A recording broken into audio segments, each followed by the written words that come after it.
두 번째 나타나실 그리스도를 바라는 자라는 제목으로 하나님 말씀을 증거하겠습니다.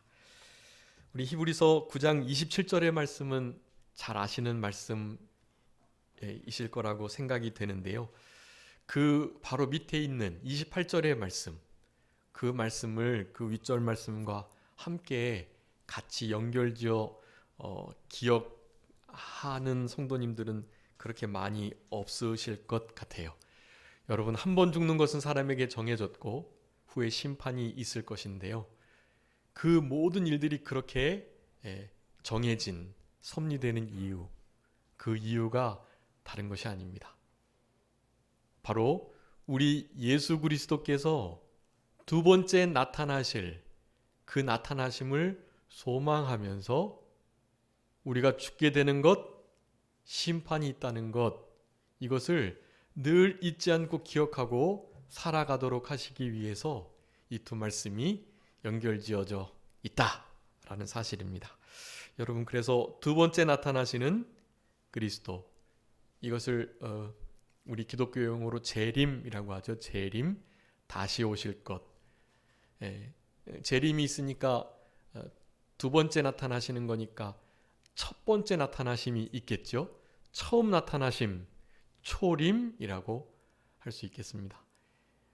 이 신약 성경이 기록될 당시는 초림하셨던 예수님을 실제로 눈으로 보고 만지고 배웠고 그분의 음성을 들었던 이들도 살아 있었던 것이에요.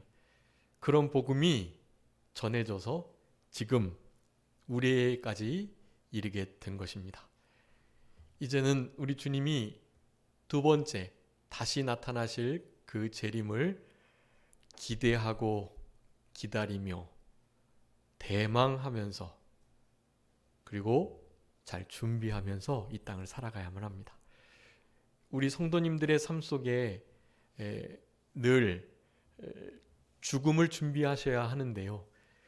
우리가 사실 웰빙이라 그래서 잘 존재하는 것, 잘 살아가는 것이 참 중요한 시대를 우리가 지금 지내고 있는데 여러분 또 아시는 것처럼 well dying, 죽을 때도 잘 죽어야 한다는 그런 생각들이 일어나고 있는 그런 시대 속에 지금 살아가고 있습니다. 그러니까 잘 살다가 잘 죽음을 맞이해야겠죠. 그런데 여러분 그 살고 죽음에 우리의 창조주 되신 이 그리스도께서 계시지 않다면 사실 그들이 생각하는 아무리 좋은 삶과 죽음에도 참된 만족과 행복이 없다라는 것입니다. 여러분 사실 오늘 말씀의 결론은요. 두 번째 나타나시는 예수 그리스도 그분을 기다리는 자로서의 삶을 살아가는 자가 어떤 것인가에 대한 말씀인데 결론은 다른 게 아닙니다. 이제 성탄절을 맞이할 준비를 지금 하고 있는데요. 벌써 이제 다음 주가 25일이네요. 이번은 주일날이 성탄절이어서 성탄주일로 그렇게 지키게 되는데 여러분 이 성탄절을 맞이하며 초림 예수님을 기념하면서 동시에 다시 오실 예수님 재림을 소망하는 기대를 품고 지내는 절기인 거예요. 여러분 근데 이런 절기를 지내실 때 이 예수님의 초림도 너무나 귀한 일이지만 이 다시 오심을 그 주님과 함께 잘 준비해 나가는 것이 아주 중요하다는 사실이에요. 그래서 결론은 주님께서 이제 반드시 두 번째 나타나실 것인데 언제 나타나실지 알 수 없다. 그렇기 때문에 좀 2000년 전부터 내가 속히 오시겠다고 하셨잖아요. 근데 아직도 2000년이 흐른 지금도 이루어지지 않고 있단 말이에요. 그러니까 이 약속이 이거 너무 더딘 것 같고 이거 너무 지체되는 것 아니야? 라고 생각하실 수 있겠지만 여러분 적어도 이 시대를 살아가는 우리는요 더 이상 그런 생각을 하시면 안 돼요. 이제 당장 주님이 오셔도 이상하지 않을 만큼 우리 예수님께서 말씀하신 분명한 사인들이 아주 많이 이루어져 가고 있는 것입니다. 그러니까 예수님이 당장 오늘이라도 내일이라도 오실 수 있다라는 생각을 가지시고 살아가셔야 하고요. 그 대신 미래적으로만 생각하시면 안 돼요. 그래서 오늘 결론입니다. 다른 것이 아니라 지금 이 순간에 재림하시는 예수님이 아닌 초림하셨던 예수님을 함께 모시며 살아가는 것이 중요하다라는 것을 말씀드리고자 함이에요.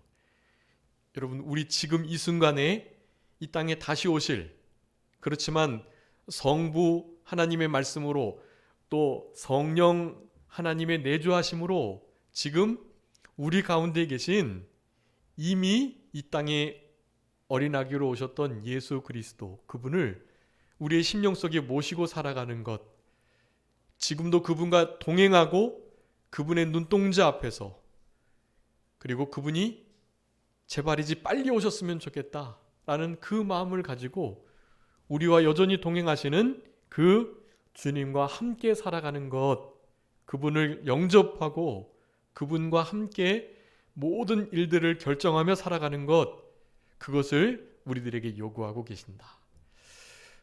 이사야 7장에서 임마누엘이라는 이름이 나오는데요. 여러분, 그 임마누엘의 역사를 따라서 우리 예수님께서 실제로 초림을 하셨던 거예요. 네. 예수님 오시기 전 한 700여 년 전에 이사야의 그 예언이 지금으로부터 한 2000여 년 전에 예수님이 이 땅에 베들레헴에 태어나심으로 이루어졌습니다. 그러니 우리는 그 이루어진 진리에 성취된 그 말씀, 여러분 그 말씀을 지금 우리의 삶 속에 이루어드리고 성취하면서 살아가셔야 돼요. 네. 우리 지금 앞쪽에 코람데오 그 다음에 마라나타 써 있는데요. 여러분 코람데오는 하나님의 눈동자 앞에서 주님이 나와 지금 항상 어디에서나 여호와 삼마로 동행하시는 것을 늘 의식하는 태도인 거고요. 또 마라나타는 주님 어서 오세요 그런 의미잖아요. 어서 오십시오. 네. 마란아타는 주님께서 임하십니다. 주님께서 반드시 임하실 것입니다. 그런 의미. 마란아타, 마라나타 그렇게 두 가지로 다 해석할 수 있거든요. 여러분 마란아타, 마라나타의 신앙으로 코람데오의 신앙으로 살아가셔야 돼요. 여러분 그 두 가지가 우리에게 무엇을 가져다 주냐 하면 임마누엘의 신앙을 가져다 주는 것입니다. 여러분 이 임마누엘의 신앙을 놓치시면 너무 큰 것을 놓치고 계시는 거예요. 오실 그리스도를 잘 맞이할 준비하는 거 너무 중요하지만 여러분 그것 이상으로 임마누엘의 신앙을 가지고 지금 여기서 이 순간 우리와 함께 하시는 하나님을 좀 의식하시고 그분을 만나 뵙고 그분 앞에 우리가 드려야 할 합당한 경배와 영광을 드리는 그런 예배의 시간, 그리고 우리의 남은 생애, 여생이 되셔야 할 것입니다. 여러분 우리가 장례를 치를 때 우리 목사님들이 자주 인용하고 또 대표로 기도할 때 많이 말씀하시는 그런 구절이에요. 한 번 죽는 것은 사람에게 정하신 것이다. 그런데 그것을 끝나는 게 아니라 그 후에 심판이 있다. 그러니 그 심판들을 직면했고 이 돌아간 고인은 그 고인을 기리기 위해서, 고인의 유족들을 위로하기 위해서 여기 모인 우리 조문객들은 우리도 그 심판대 앞에 설 것이라는 아주 긴박한 그런 마음가짐을 가지고 우리의 삶을 돌아보고 또 우리도 고인처럼 언제 돌아갈지 알 수 없는데 그때를 잘 준비하자라는 말씀을 하시기 위해서 이런 말씀들을 인용하고 이 말씀들을 증거하고 이 말씀들로 기도를 드리는 것입니다. 여러분 제가 말씀을 이렇게 준비하면서 사실은 지난 주간에 어제까지 3일장이 있었어요. 거기에 좀 이렇게 제가 사랑하는 동기 목사님의 그러니까 사모님의 친아버지께서 돌아가셔서 근데 그 가정이 다 안 믿는 가정이고 자녀들은 믿지만 지금은 신앙생활을 제대로 안 하고 그 사모님만 그러니까 그 딸만 이제 사모로 믿음 생활하는 바로 그런 집안인데요. 그래서 조금 더 많이 기도하면서 그 가운데 이렇게 하나님의 구원의 역사가 있기를 간절히 바라는 마음으로 우리 주만이 주원이도 그렇고 거기에 이제 아들이 우리 주만이 첫째하고 친한 친구여서 더 함께 이렇게 참여를 했었습니다. 그런데 진짜 신기한 것이요. 그 안에 물론 그 목사님과 그 사모님이 얼마나 많이 기도하셨겠어요. 그 아버지는 이제 이렇게 병중에 돌아가셔서 좀 여기서 거리가 먼데 이쪽 성산 광명 그쪽에 사시거든요. 그래서 지방에 있는 교회에서 계속 한 주에 한 번씩 올라와서 그 장인어른과 함께 늘 계속 예배를 드렸던 거예요, 그동안. 그러다가 예수님을 영접했고, 네. 그래서 그 일로 인해서 사실은 완전히 그냥 기독교장이 아닌 일반 장으로 했어야 하는데, 예, 마지막 그렇게 유언과 같이 내 딸 사모의 말을 좀 우리 가족들이 다 들었으면 좋겠다 하면서 어머니도 감동이 되셔서 그렇게 기독교 장으로 장례를 치르게 됐던 거예요. 아무래도 그 모든 가족들에게 하나님께서 구원의 역사를 허락해 주실 것 같아요. 그 가운데 이 죽음에 관한 문제, 심판에 관한 문제, 그리고 그것이 우리들에게 어떠한 유익을 끼칠 수 있는가에 대한 면들을 살펴보다가 저도 사실은 히브리서 9장 27절의 말씀은 암송하고 잘 알고 있는 말씀인데 그 밑에 우리 주님의 다시 나타나심, 다시 오실 것임에 대한 말씀이 함께 연결되어 있는 것을 여태까지 제대로 잘 인식을 못했었던 거예요. 여러분, 그런데 이 두 가지가 얼마나 우리 신앙에 유익한지 알 수 없습니다. 여러분, 주보에다가 잘 정리해서 기록해 두었으니까요. 여러분, 이 말씀들을 기억하시고, 자, 예수님의 두 번째 나타나심, 그리스도의 다시 재림하실 것을 바라보고 대망하며 사모하는 자들, 그것을 정말 기대하는 자들의 삶이 어떠해야 되는가에 대해서 여러분 두 가지 함께 상고하면서요. 여러분 남은 때 우리 주님 다시 오심을 잘 슬기롭게 지혜롭게 준비하시는 그런 우리 모두가 되셨으면 좋겠습니다. 첫 번째 나타나셨던 그리스도의 구속 사역의 위대함을 먼저 늘 기억하면서 살아가는 것이 예수님의 재림을 바라는 자의 삶의 모습이다라고 할 수가 있겠습니다. 여러분, 첫 번째 나타나셨던 우리 예수 그리스도의 구속 사역, 그 구속 사역이 얼마나 위대한지를 여러분 잊어서는 안 됩니다. 여러분, 히브리서 전체는요, 우리 예수님의 그 구속 사역이 얼마나 탁월하고 뛰어나고 비교할 바 없는 위대한 일인가를 설명하고 있는 거예요. 여러분, 오늘 본문에 26절에 자기를 단번에 제물로 드려 죄를 없이 하시려고 세상 끝에 나타나셨다라고 말씀하죠. 여기 세상 끝은 지금 우리가 말하는 예수님의 재림의 끝을 말하는 게 아니에요. 여러분, 성경에서 이 세상 끝, 흔히 말하는 한자로 하면 종말, 말세라고 할 수가 있겠죠. 여러분, 그 말세, 그 종말은요, 사실은 예수 그리스도께서 초림하심부터 재림하시기까지의 기간을 다 그렇게 끝날이다, 말세다라고 말을 하는 거예요. 그래서 지금 2000년이 지난 지금은 말세 중에 뭐죠? 말세 중에 말세다라고 말하는 거예요. 그래서 말세지 말이라고 하는 거거든요. 여러분, 우리는 말세를 살아가는 게 아니라 말세지 말을 살아가고 있는 자들이에요. 여러분, 그러니까 더욱더 이런 말씀들을 기억하셔야 돼요. 처음 나타나셨던 그것이 세상 끝에 나타나셨다고 표현하는 거예요. 이 세상 끝은 예수님의 초림의 바로 그때를 가리키는 것입니다. 처음 나타나셨던 세상 끝, 그 말세에 나타나신 우리 예수 그리스도께서 그 말세를 제대로 살아가지 못하는 자에게 화 있을진저 저주받을 자들이라고 정말 강하게 책망하시면서 하나님의 말씀의 법대로 사랑의 법으로 살아가라고 아주 강하게 우리들에게 명령하셨잖아요. 여러분, 그런 명령을 우리는 그 어느 때보다도 분명하게 듣고 그대로 살아가는 우리들이 되어야 하는 것입니다. 여러분, 우리가 사랑하는 그 누군가가 우리를 떠났을 그때, 여러분, 그때 가져야 할 너무나 중요한 마음가짐을 여러분 지금 이 시간에 다시 한번 새롭게 갖고 새롭게 하셔야 할 것입니다. 우리가 아끼고 사랑하고 함께 동고동락했던 정말 가까운 이들이 먼저 주님의 부름을 받으셨을 때 우리가 다시는 이 땅에서 그들의 얼굴을 보지 못하는 것이 얼마나 슬프고 황망하고 너무나 가슴 아픈 일이잖아요. 여러분, 근데 이런 일들을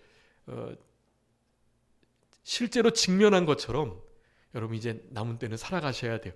진짜 말세지 말이기 때문에요. 정말 그렇게 살아가셔야 해요.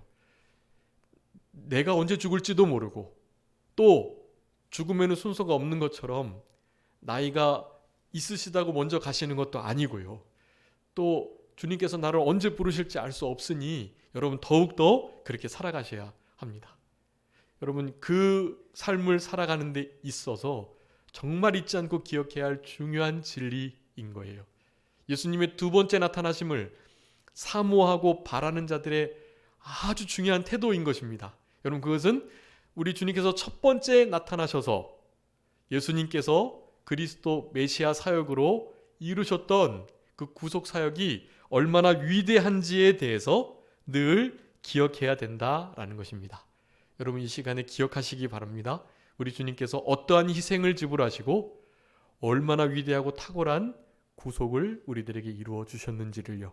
여러분, 그 구원의 구속의 은총의 역사로 우리는 지금까지 살아온 거예요. 앞으로도 그 은혜의 역사로 살아가게 될 것입니다. 여러분, 우리가 사실 장로교 안에서 칼빈주의를 이렇게 따르면서 성경의 아주 중요한 교리들을 그렇게 정립하고 있는데요. 여러분, 그 교리 중에 하나는 우리가 이미 지었던 죄, 그리고 현재 짓고 있는 죄, 그리고 심지어 앞으로 지을 죄까지도 우리 예수님의 이 구속사역으로, 메시아 구속사역인데 그 구속사역으로 완벽하게 이루셨다라는 사실이에요. 이것을 오용하면 안 돼요. 예정론자들, 이 칼빈주의자들, 우리 개신 기독교 안에서의 삶을 살아가는 이들이 앞으로 지을 죄까지 해결받았으니 좀 마음껏 죄 짓다가 가도 되겠네, 이런 생각을 한단 말이에요. 여러분, 그런 생각을 하고 그렇게 행동하는 자들은 죄송하지만 예수를 믿은 자가 아니에요. 진짜 예수님을 믿은 자들은 그런 신앙으로 살아가지 않아요. 네, 주님이 앞으로 지을 죄까지 해결하셨어? 그러면 죄 좀 져도 되겠네, 이런 생각으로 결코 살아갈 수 없는 자들이에요. 어차피 천국 갈 거니까 그러면 좀 이 땅에서 즐기다 살아가도 되겠네, 이런 생각을 결코 할 수 없어요. 우리의 양심을 써서 보시면 아세요. 여러분, 그런 생각을 가지고 있다는 건 현재 우리와 동행하시는 주님, 나와 임마누엘과 함께 하시는 그 신앙을 잃어버린 자. 예수님과 함께 하면서 무슨 죄를 어떻게 짓냐고요. 예수님과 함께 동행하면 예수님 안에 있으면 결코 죄를 지을 수 없다고, 지을 가능성조차 없다고 우리 요한일서 3장 5장에서 말씀하는데요. 죄를 짓고 마음껏 살아가고 욕심대로 살아가고자 하는 마음은 주님을 떠난 마음, 그건 예수님 믿는 자라고 할 수 없어요. 네, 우리 안에 사실 그렇게 이런 진리가 오용될 수 있는 약점이 있긴 하지만 그래도 어쩔 수가 없어요. 그 성경이 말하는 진리니까요. 여러분, 우리 예수님의 이 초림하셔서 처음 오셔가지고 나타나셔서 우리에게 하셨던 그 구속의 사역은요, 너무나 완벽해서요, 다시 손볼 곳이 없는 거예요. 여러분, 이 히브리서 가운데 막 위대한 대제사장들, 이를테면 모세나 다윗이나 여러 신앙의 인물들과 우리 예수님의 것을 비교하고 있단 말이에요. 그들과도 감히 비교할 수 없는 거예요. 그들의 신앙과 그 차원이 너무나 다르기 때문에 그렇거든요. 제사장들이 계속해서 매년 한 번씩 적어도 대속제일 7월 10일 날 있는 그 대속제일에 지성소에 단 한 번 그렇게 들어가는데, 그 들어갈 때 대속제일에 속죄사역을 하고도 그 이후에 계속해서 양들을 잡고 소를 잡아야 해요. 계속해서 대속제일에 그런 위대한 역사가 있어도 계속해서 그 일을 반복해야만 하는 것입니다. 그런데 우리 예수님의 사역은 그렇지 않다라고 히브리서는 증거하는 거예요. 그래서 히브리서에는 우리 예수님의 구속 사역 중에 단번에 한 번으로 이런 말들이 아주 많이 나와요. 그게 그런 의미예요. 온전하신 구속 사역이다라는 거죠. 여러분, 우리 주님께서 우리에게 이루신 이 일은요, 사실 그 무엇으로도 평가할 수 없는, 비교할 수 없는, 정말 그냥 다르게 표현할 수 없어서 위대한 사역이다 라고 말할 수밖에 없는 것입니다. 여러분, 당연히 큰 이번으로서는요, 그 위대하신 우리 예수님, 그분을 이제 바라보고 살아가는 거예요. 바라볼 뿐만 아니라 그분과 현재 동행하면서 살아가야 된다는 결론에 이르게 되는 것이죠. 여러분, 우리 예수님께서 이루신 이 위대한 구속사역, 여러분 그 구속사역의 위대함을 여러분 결코 잊지 않고 기억하셔야 되겠습니다. 여러분, 예수님의 초림을 기념하는 성탄절날 더욱더 그리하셔야 돼요. 죄를 없이 하려고, 많은 사람의 죄를 담당하려고 이 땅에 오셨다. 우리 지난 시간에 이사야 53장 하면서 담당하는 것에 대해서 많이 말씀드렸어요. 여러분, 우리 주님이 우리의 질고, 죄악, 슬픔, 심판, 또 질병, 아픔, 눈물, 이런 모든 애통을 다 친히 담당하시는 우리 주님이셨다라는 것입니다. 우리 주님의 죄 때문이 아니라 우리의 그것 때문에 그리하셨다는 것을 말씀하고 계세요. 자, 그래서 그 예수님께서 얼마나 위대하신 분인지, 그 사역이 위대한지를 그렇게 지금 주보에 기록해 두었는데요. 히브리서에 이제 예수님의 이 탁월하신 초림하셔가지고 이루신 구속사역을 세 가지 아주 명확하게 드러나는 구절이 있거든요. 여러분, 아주 중요하니까요. 한번 주보에서 다시 다 같이 함께 읽도록 하겠습니다. 히브리서 10장 14절 말씀이에요. 우리 다 같이 읽겠습니다. 히브리서 10장 14절이에요. 시작. 그가 거룩하게 된 자들을 한 번의 제사로 영원히 온전하게 하셨느니라. 아멘.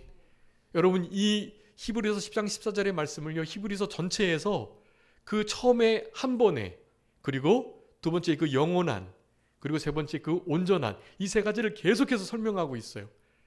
여러분, 우리 예수님의 구속사역이 얼마나 위대한지요? 두 번이 아니에요. 그냥 단회적으로 단번에 이루신 거예요. 여러분, 근데 그 효력이 얼마나 가요? 1년, 2년 가는 게 아니라 영원히 가는 거예요. 근데 아무리 단번에 이뤘던 그 영원한 제사라고 할지라도 만약에 그것이 어떡하지 않으면, 온전하지 못하다면, 그러면 또 하자가 생기는 거예요. 그런데 그 단번에, 그래서 영원히 효력을 발생하는 그 위대한 제사가, 그 구속이 어떻게 해요? 완벽하다라는 거예요. 너무나 온전하고 완벽해서 그 누군가가 또 피를 흘리지 않아도 되는, 손보지 않아도 되는 구속사역이다라는 거예요. 여러분, 단번에 드려진 아주 완벽한, 그리고 그 영원한 그 구속사역이 누구에게요? 지금 우리에게 적용되고 있다는 사실을 여러분 감사하셔야 합니다. 그러니까 우리가 지금 죽어도 천국에 가는 거예요. 지금도 용서하지 못하는 사람이 있고, 지금도 같은 죄를 계속해서 반복해서 짓고 있지만 지금 죽어도 천국에 가는 거예요.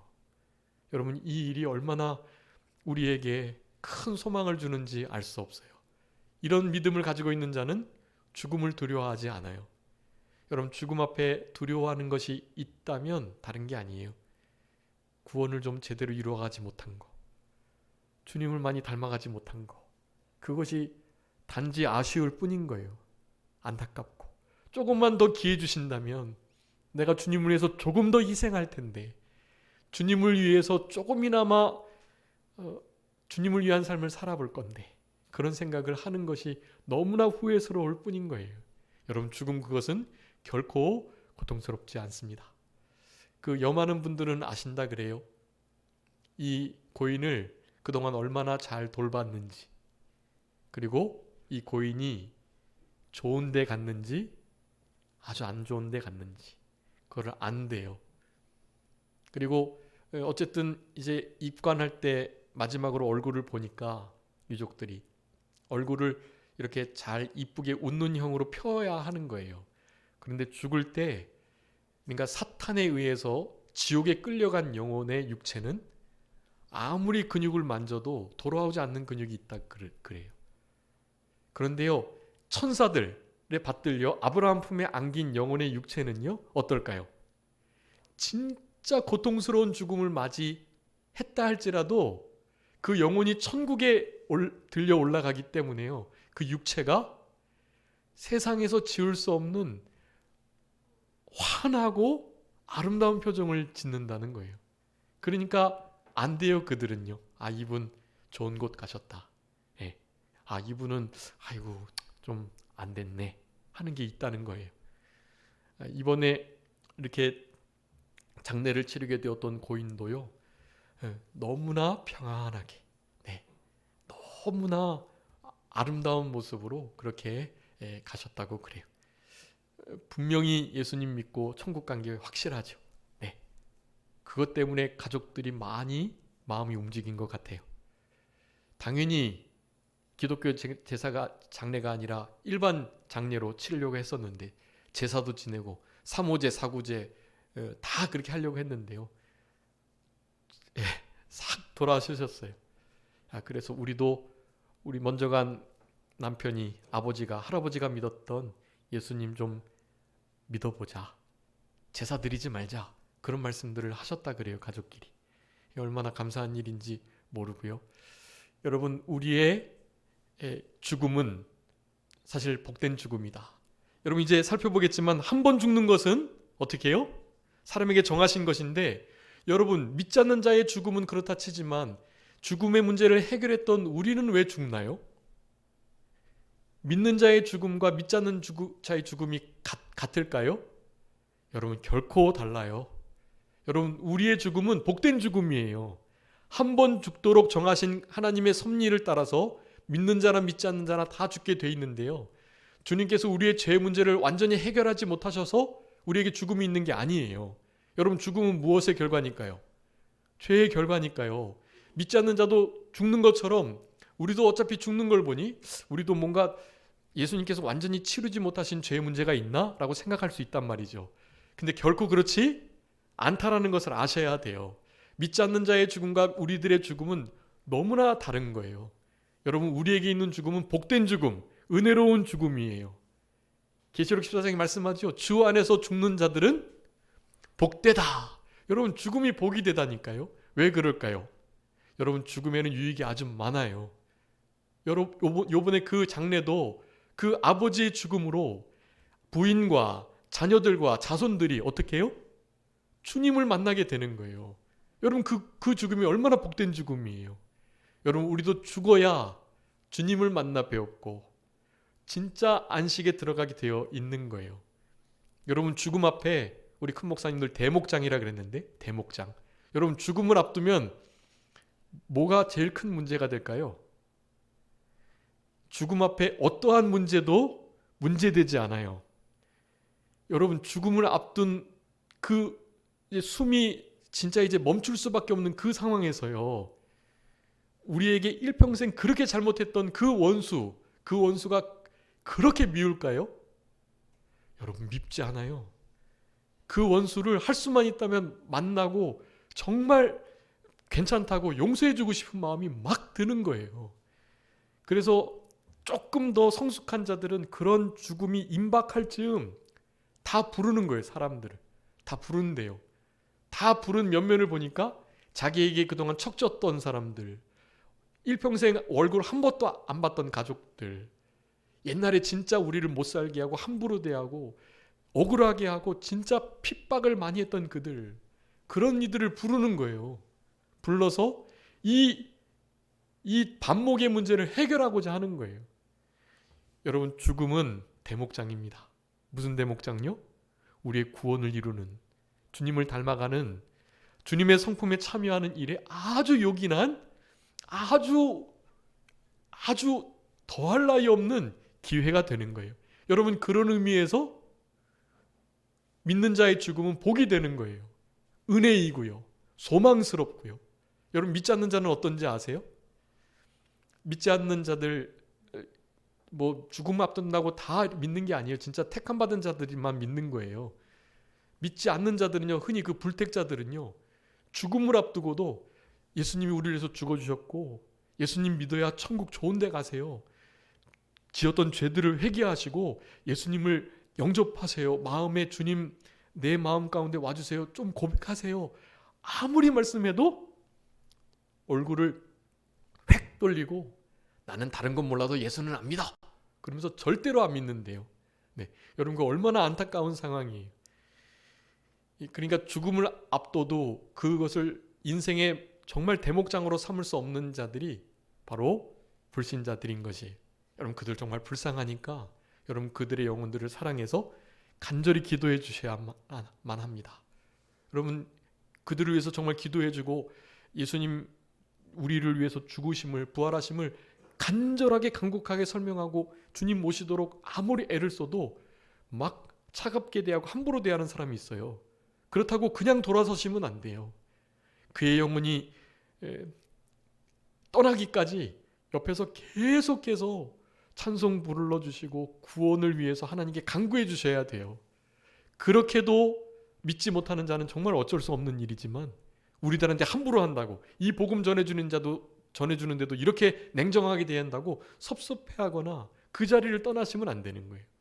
여러분 그런 것이 우리 주님을 닮고 주님과 동행하고 주님의 다시 오심을 바라는 자들의 삶의 모습이다 라고 할 수가 있겠습니다.